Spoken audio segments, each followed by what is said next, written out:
संयुक्त किसान मोर्चा ने शुक्रवार को किसान आंदोलन के 4 महीने पूरे होने पर सुबह 6 बजे से लेकर शाम 6 बजे तक भारत बंद का ऐलान किया है। आम किसानों और साधारण जनता के रुख से लगता नहीं है कि यह बंद सफल हो पाएगा।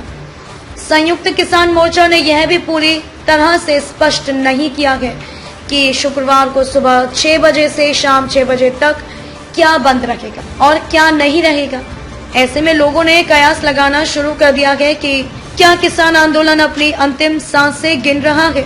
इसकी सच्चाई जाननी है कि आपको सिंधु के साथ साथ टिकरी और यूपी बॉर्डर पर भी जाना होगा, जहां पर मुट्ठी भर किसान आंदोलनकारी रह गए हैं। सैकड़ों लोग जिसमें आराम से रह सकते हैं, वहां 8-10 लोग ही बैठे हुए हैं।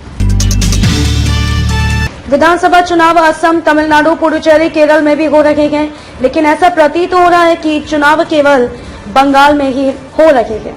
इसकी खास वजह यह है कि भाजपा ने अपनी सारी ताकत बंगाल में झोंक दी है।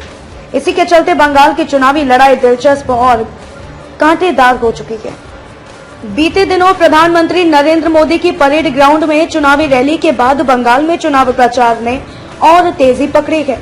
भाजपा ने बंगाल में कई कदावर नेताओं से लेकर केंद्रीय मंत्रियों को ममता के खिलाफ उतारकर भाजपा समेत तृणमूल कांग्रेस, लेफ्ट और आईएसएफ गठबंधन ने भी अपने उम्मीदवारों के नामों की घोषणा कर दी है। लेकिन सबसे दिलचस्प मुकाबला नंदीग्राम में होने जा रहा है। नंदीग्राम से तृणमूल कांग्रेस छोड़कर भाजपा में आए शुवेंदु अधिकारी को टिकट दी गई है।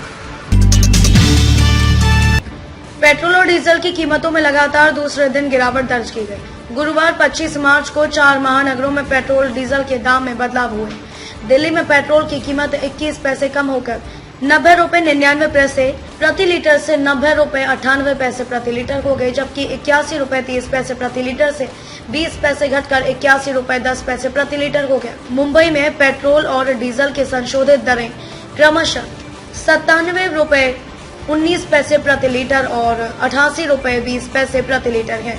दिल्ली में पेट्रोल 90 रुपए 78 पैसे प्रति लीटर, डीजल 81 रुपए 30 पैसे प्रति लीटर। मुंबई में पेट्रोल 97 रुपए 19 पैसे, डीजल 88 रुपए 20 पैसे प्रति लीटर। चेन्नई में पेट्रोल 92 रुपए 77 पैसे और डीजल 86 रुपए 10 पैसे प्रति लीटर। कोलकाता में पेट्रोल 90 रुपए 98 पैसे और डीजल 83 रुपए 98 पैसे प्रति लीटर। और वैट के कारण घरेलू पेट्रोल और डीजल की दरें राज्यों में अलग अलग है। कोरोना महामारी से छुटकारा पाने के लिए इस समय हर देश वैक्सीन की ज्यादा से ज्यादा खुराक चाहता है। भारत इस समय पाकिस्तान, नेपाल समेत कई देशों को कोरोना वैक्सीन सप्लाई कर रहा है।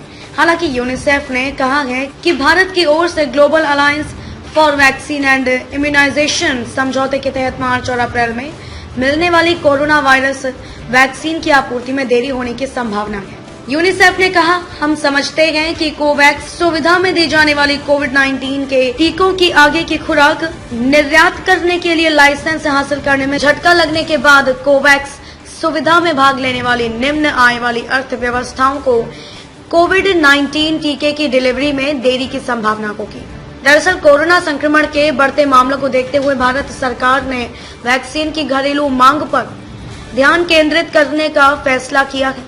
वैक्सीन के निर्यात के दायरे को फिलहाल 2-3 महीने तक बढ़ाया नहीं जाएगा। इस घटनाक्रम से जुड़े लोगों ने बुधवार को यह जानकारी दी। हालांकि जानकारों ने बताया कि व्यावसायिक करार और पहले से निर्धारित निर्यात प्रतिबद्धताओं को पूरा किया जाएगा। देश में कोरोना के मामले लगातार बढ़ रहे हैं। इस बीच केंद्रीय स्वास्थ्य मंत्रालय ने बुधवार को जानकारी दी कि नए स्ट्रेन के संक्रमण को लेकर चिंता और बढ़ गई है। जीनोम सीक्वेंसिंग और महाराष्ट्र के नमूनों के विश्लेषण से वायरस में नया म्यूटेशन पाया गया है, जो पहले से मौजूद वेरिएंट से मेल नहीं खाता है। महाराष्ट्र कोरोना से भारत का सबसे अधिक प्रभावित राज्य। हालांकि मंत्रालय ने कहा कि यह अभी स्पष्ट नहीं है कि नया वेरिएंट वहां या अन्य राज्यों में मामलों में बढ़ोतरी का कारण। भारत में पहले ही ब्रिटेन में पाए गए कोरोना के नए वेरिएंट के कई मामले सामने आ चुके हैं। साथ ही साथ दक्षिण अफ्रीका और ब्राजील में भी पाए गए नए वेरिएंट के मामले सामने आए हैं। स्वास्थ्य मंत्रालय द्वारा बुधवार को जारी के आंकड़ों के अनुसार पिछले 24 घंटों की अवधि में 47,262 नए मामले सामने आए हैं। पिछले साल नवंबर के बाद इतने मामले सामने आए हैं। साथ ही कुल मामलों की संख्या 1,17,00,000 को पार कर गई है। भारत कोरोना से दुनिया के सबसे ज्यादा प्रभावित देशों की सूची में तीसरे स्थान पर है।